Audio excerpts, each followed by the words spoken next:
Welcome to the deep dive. We've been digging into a stack of material that paints a pretty remarkable picture. It really does. It's about this, well, audacious military action that kind of smashes right into high-stakes diplomacy. Yeah, exactly. The event itself, it happened June 1st, 2025, codenamed Operation Spiderweb. And the core of it was this huge drone strike aimed deep, really deep, inside Russia. But when you look closer at the sources, it's clear this isn't just a story about drones and airbases, is it? Not at all. It quickly gets tangled up with, international relations, the future of war, even talks happening reportedly in the Oval Office. So our mission today is basically to unpack this whole Operation Spiderweb thing. Right. What happened, why it mattered, and what it maybe tells us about the war and, well, the world right now. And we're sticking just to what's in the sources we have. Absolutely. Based only on the information available to us. Okay, let's dive in. This is fascinating stuff. It really is. So, June 1st, 2025. Let's unpack the operation itself. What really jumped out for me anyway was the sheer scale. Oh, definitely. We're talking about 117 drones hitting 5 Russian air bases all at once. Simultaneously. And some of these bases were, 3,000 miles from Kyiv? Yeah, incredibly far. Imagine the coordination involved there across that kind of distance. It's described as just incredibly bold, almost like something out of a movie script hitting that deep. And the targets, they weren't random infrastructure. They were going after specific high-value assets. Russia's strategic bombers, right. The Tu-95s, the Tu-22s, the ones they used to launch long-range missiles. Exactly. And also those A-50 surveillance planes, which are really valuable command and control assets for them. Okay, so the how. This is where it gets, well, almost unbelievable based on the report. Right. The sources suggest Ukrainian agents actually smuggled the drones into Russia first. Smuggled them in? How? Well, there's this detail, and it's quite something, that they might have been hidden in wooden containers, made to look like flat-pack furniture. Flat-pack furniture. Seriously, military IKEA. Sort of sounds like it. And the drones themselves weren't these, huge, expensive military machines. No, they were FPV drones, first-person view. The kind you can practically buy off the shelf, almost. Pretty much. Reportedly costing around $600 each. Just think about that $600 tech going after aircraft worth hundreds of millions. Oh, that asymmetry is staggering. And the launch, they didn't fly them 3,000 miles. No, that's the other key detail. The sources say they were launched from trucks parked relatively close to the air bases themselves. Inside Russia? Inside Russia. Near Murmansk, Irkutsk, Ivanovo, Ryazan, and Amur. Those are the locations named. Coordinated launches across vast distances, but initiated locally. Who was behind this? The sources name someone, right? Yes, Vasyl Malyuk. He's the head of Ukraine's SBU, their security service. And this wasn't like a spur-of-the-moment idea. Not at all. Reports suggest his team planned it for 18 months, coordinating across 3 time zones. Wow. And there's even this detail about setting up a base near a Russian FSB outpost, their security service. Hiding right under their noses, essentially. Hiding in plain sight. Incredible. One account apparently described the planning like, it made Ocean's 11 look simple. Ha! I can imagine. President Zelensky apparently called it absolutely brilliant. And you can see why, looking at the reported complexity and execution. Okay, but what about the results? Did it work? This is where it gets a bit murky.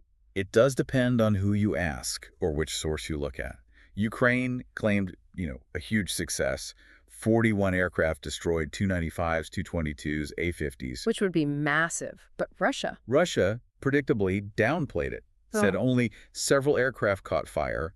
Tried to minimize the whole thing. But there are independent assessments, too. Yes. Analysts like NATO's Major General Christian Freuding, their estimates, based on what we've seen, suggest maybe 10% of Russia's strategic bomber fleet was hit. 10% is still significant. Absolutely. With maybe 10 to 13 planes completely destroyed. And there are reports of satellite images, specifically from the Belaya Air Base in Irkutsk, showing charred wreckage. So physical evidence backing up significant damage, even if the exact numbers are debated. Precisely. The impact seems undeniable, even if the exact tally varies. Okay, so that's the what of Operation Spiderweb. Now let's get into the why it mattered part, because the sources suggest it did matter, even if it wasn't a war-ending event. Right.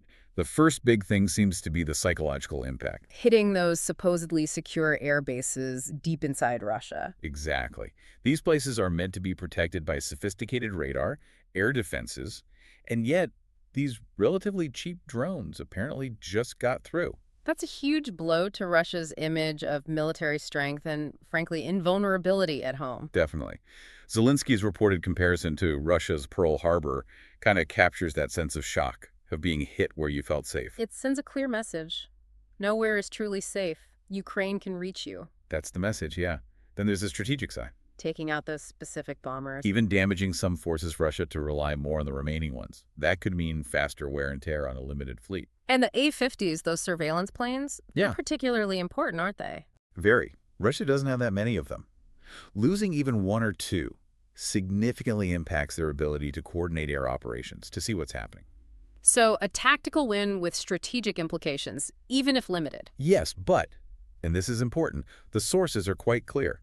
This didn't finish the job. It didn't fundamentally change the overall balance of power overnight. Right. Russia still has immense military capabilities. Immense. And their response to Spiderweb underscores that.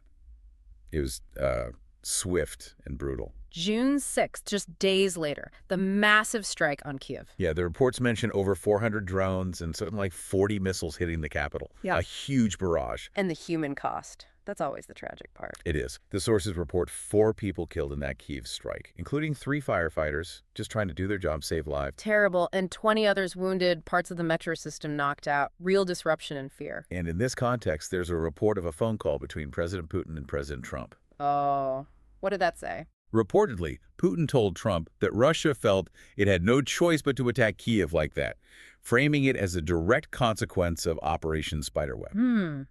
Which brings us to the whole geopolitical dimension, especially the Trump factor, as some call it. Yeah, this is where the story gets really complex.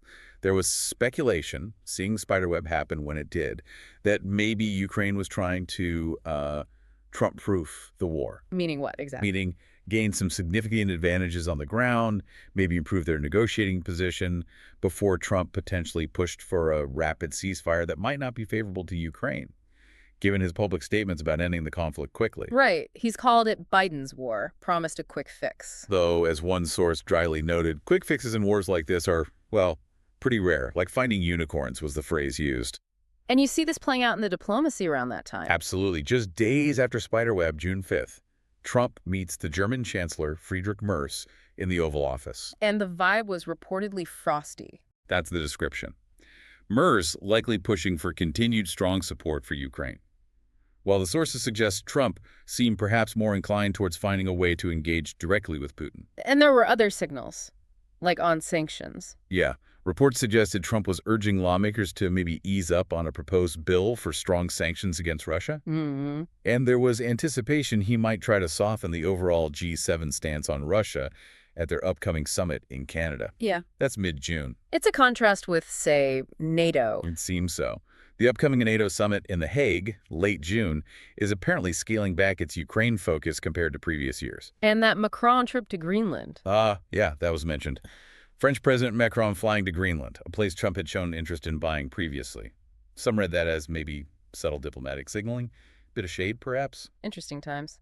What was Trump's reported reaction to Spiderweb itself? It was apparently kind of mixed. On one hand, he reportedly called it badass, admiring the sheer nerve of it. But on the other hand, he was also reportedly worried it could mess up his own potential ceasefire plans, that it might give Putin an excuse to escalate. Which, as we saw with the Kyiv strike, is exactly what happened. Right. The thinking described is that his approach is maybe to let the two sides wear each other out first, then step in as the deal maker. Meanwhile, actual peace talks, were they happening? They tried, tossed in Istanbul on June 2nd, right after Spiderweb. But the reports say they yielded very little. Same old sticking points. Pretty much. Both sides repeating their core demands. Russia wanting neutrality and disarmament, Ukraine insisting on joining the EU and NATO. Fundamentally incompatible positions, as described. Like negotiating between a lion and a gazelle, one source put it. So back to the operation itself. Beyond the politics, the sources frame Spiderweb as a glimpse into the future of warfare. They really do. It's a powerful demonstration of how cheap, accessible tech, those $600 drones, can challenge incredibly expensive, sophisticated military hardware. David versus Goliath, but with FPV drones. Exactly. And it exposed real vulnerabilities, particularly in Russia's low-altitude air defenses. They're looking for missiles coming from high up, not necessarily small drones sneaking in low and close. Right, like ninja delivery bots, as one description put it. Not what those big air defense systems are primarily designed for. So a wake-up call for everyone. Definitely. If Ukraine can do this, who else can? Militaries everywhere are likely looking at this. The sources mention the U.S. even reevaluating its own defenses. Yeah, questioning the effectiveness of expensive systems like their Golden Dome missile shield against this kind of low-cost swarm threat, asking if it's like having a screen door on a submarine against these things. But there are limitations, right? It wasn't a silver bullet. Crucially, yes, the material makes that clear. An expert quoted, Pavel Podvig, points out bombers are just one part of Russia's strategic triad. Bombers, missiles, submarines. Right. And bombers aren't even the primary nuclear deterrent part. Yeah. Also, it looks like Ukraine was careful not to hit bases with Russia's most advanced Tu-160 bombers. Why? To avoid provoking an even bigger reaction. That seems the likely reason, according to the analysis. A calculated risk, but with limits. And through all this strategy and tech talk, we have to circle back to the human cost. Absolutely essential. Yeah. The sources really highlight the brutality of that Kyiv retaliation. Yeah. Those firefighters killed. Just trying to help. Yeah. And the injured civilians, the disrupted lives. It makes Zelensky's reported plea, if someone gives the war more time, they are complicit, really hit home. It shows the human urgency behind the headlines. And on the Russian side, how did the Kremlin react beyond the missiles? Well, they labeled Spiderweb a terrorist attack, naturally. Reports of detaining participants, and Putin was clearly angered. Any analysis on their broader response? One analyst mentioned, Fyodor Lukyanov, suggested Russia's response might be measured in some ways, but could also be aimed beyond Ukraine, maybe sending signals to the U.S. and Europe, a reminder of Moscow's reach and memory. So let's tie it back together. That idea of Trump-proofing the war, why didn't Operation Spiderweb ultimately achieve that, based on these sources? Several key factors seem to emerge from the material. First, President Trump is portrayed as someone not easily swayed by single battlefield events. His focus seemed to remain on a potential bigger picture deal with Putin. Okay, so one audacious attack doesn't change his calculus. Apparently not. Second, Russia, despite the blow to its pride and loss of some assets, still holds a significant overall advantage in military firepower. They can absorb losses and retaliate hard. Exactly. Third, as we saw with the Istanbul talks, the fundamental positions are just too far apart for a negotiated settlement right now. No common ground. And Europe's efforts? Sanctions? Drone pledges? Important, yes, but perhaps seen as less decisive without really strong, aligned U.S. pressure. The EU's 18th sanctions package, Britain's drone pledge, which is still a year away, delivery by April 2026 they help, but don't seem to be game changers on their own. And Trump's talk of devastating measures against Russia, maybe more rhetoric than immediate policy. That's how it's presented in some of the analysis we looked at, yeah. More political signaling than concrete, imminent action. So, Operation Spiderweb. Summing it up, Yeah. it was a remarkable display, tactically brilliant, reaching deep into Russia. Absolutely. Showed the power of cheap tech, delivered a real psychological blow, forced Russia to rethink some things defensively. And it's a big but. It didn't fundamentally change the war's overall trajectory. Didn't guarantee Ukraine's position, especially with the ongoing Russian retaliation and all the complex international politics swirling around, particularly involving President Trump. The war just grinds on. A marathon, not a sprint, with big diplomatic meetings coming up and Russia likely planning its next moves. Yeah, and this deep dive, it leaves you thinking, doesn't it? About that intersection of battlefield innovation and global politics. It raises some big questions, like, can clever tactics and ingenuity, even reaching deep, truly shift the balance against a bigger power with different goals and more resources? And maybe even more broadly, what does this rise of cheap, effective drone warfare mean for global security? For everyone's defense planning going forward? Lots to think about there. Definitely. Thanks for joining us for this deep dive.